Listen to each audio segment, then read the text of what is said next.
मैं आपको ऐरा गैरा कोई इधर उधर का नर्सिंग कॉलेज नहीं बताऊंगा, क्योंकि आपको पता है कि जब आप किसी भी नर्सिंग कॉलेज में जाके अपनी नर्सिंग शुरू कर देते हो सकता है वो पीएनसी से एफिलिएटेड हो सकता है वो किसी यूनिवर्सिटी के साथ एफिलिएटेड हो। कोशिश करें आपने नर्सिंग वहाँ से करनी है जो कि किसी मेडिकल यूनिवर्सिटी के साथ एफिलिएटेड है, जैसे Fatima Jinnah medical university, university of health sciences, Nishtar medical university, kingdom medical university, इस तरह की किसी यूनिवर्सिटी से अगर आपका कॉलेज एफिलिएटेड है और वो वाकई ही अप्रूव्ड है, वेरीफाइड है, तो फिर आप उसकी तरफ जा सकते हो।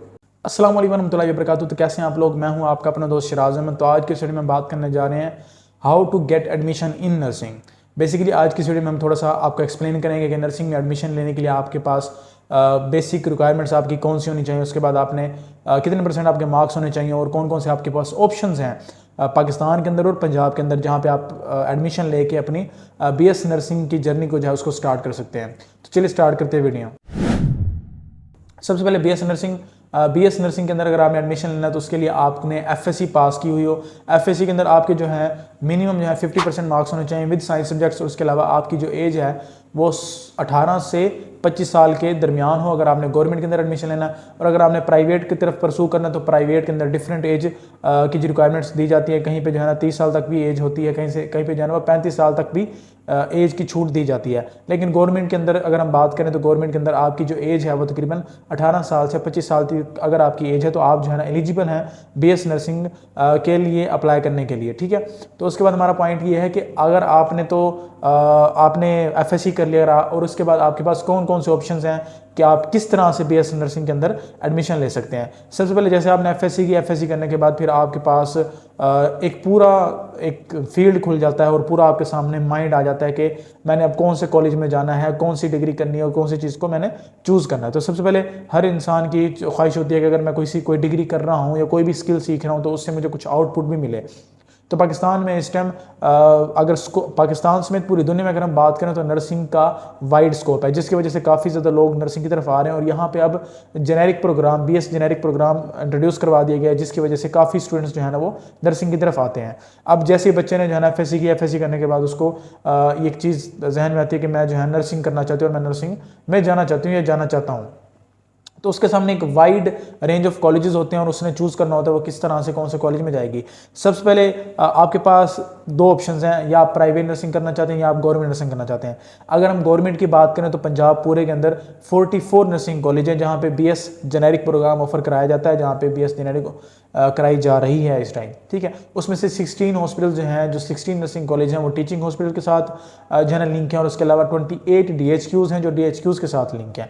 ये हमारे हो गए गवर्नमेंट कॉलेज। उसके अलावा प्राइवेट कॉलेज तकरीबन 25 से 30 प्राइवेट कॉलेजेस हैं जहाँ पे आप अप्लाई कर सकते हैं। अब गवर्नमेंट नर्सिंग कॉलेज पे का फ़ायदा ये है कि गवर्नमेंट नर्सिंग कॉलेज के अंदर आपको स्टाइपेंड दिया जाता है मंथली, और उसके अलावा आपको हॉस्टल की फैसिलिटी दी जाती है, उसके अलावा और भी आपको फैसिलिटीज़ यहाँ पे दी जाती हैं। लेकिन in contrast government nursing college, private nursing college के अंदर आपको कोई स्टाइपेंड नहीं दिया जाता।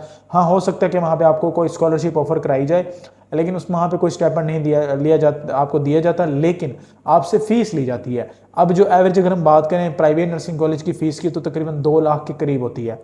अब बच्चा जब एफएससी करने के बाद उसके पास बहुत सारे ऑप्शन होते हैं कि वो कहाँ जाना चाहता है, किस तरह से अपने आप को सूट करेगा, अपने नंबर्स के अकॉर्डिंग, अपने मेरिट के अकॉर्डिंग वो कहाँ किस तरह से नर्सिंग के अंदर एडमिशन ले सकता है। अगर आप लोगों के मार्क्स जो हैं, मैं पहले फीमेल की बात करूँ, अगर आप फीमेल हैं तो फीमेल के अगर 950, 960, 970 हैं तो उसके 80 to 90% चांसेस होते हैं कि उसका जो है ना मेरिट लिस्ट में नाम आ जाएगा गवर्नमेंट नर्सिंग कॉलेज के अंदर।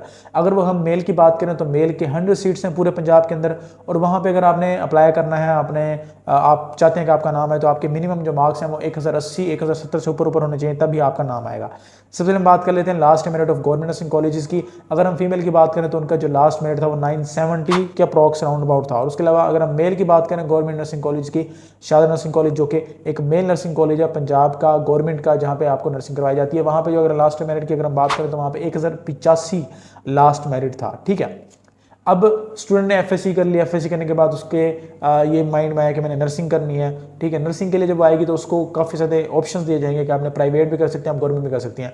अगर उसका प्राइवेट में नहीं होता तो उसको 3 कॉलेजेस ऐसे हैं जहाँ पे उसको जाना चाहिए। एक फर्स्ट नंबर पे हमारे पास है शालमार नर्सिंग कॉलेज, जहाँ पे फ्री नर्सिंग करवाई जाती है। उसके अलावा दूसरे नंबर पर हमारे पास Sheikh Fatima institute of nursing and allied health sciences, जो कि शेख ज़ैद हॉस्पिटल लाहौर में के साथ लिंक है। वहाँ पर भी आप नर्सिंग के लिए अप्लाई कर सकते हैं। वो गवर्नमेंट का ही है, लेकिन वो गवर्नमेंट के जो 44 मैंने आपको बताया वहाँ पे वो नहीं आता, वो एक अलग उसके एडमिशन होते हैं और उसका अलग ही टेस्ट होता है।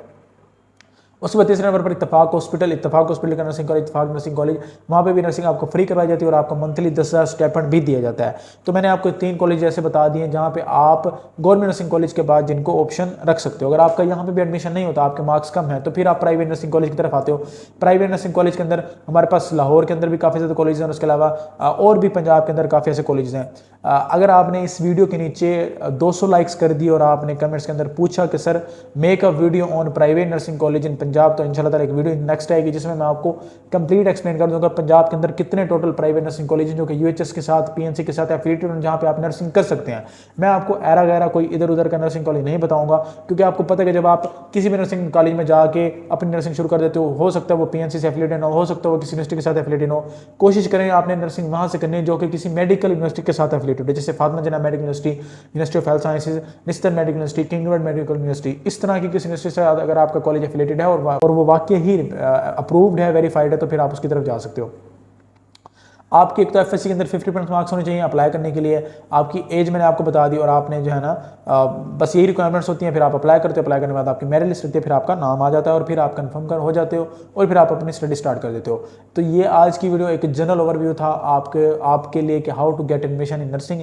इंशाल्लाह नेक्स्ट वीडियोस आपके कमेंट्स के अकॉर्डिंग होंगे। जैसे आप कमेंट्स दोगे कि सर इस कमेंट के ऊपर या इस टॉपिक के ऊपर वीडियो बनाए, तो इंशाल्लाह उसके ऊपर वीडियो बनाई जाएगी। तो मिलते हैं नेक्स्ट वीडियो में, तब तक के लिए अल्लाह हाफिज़।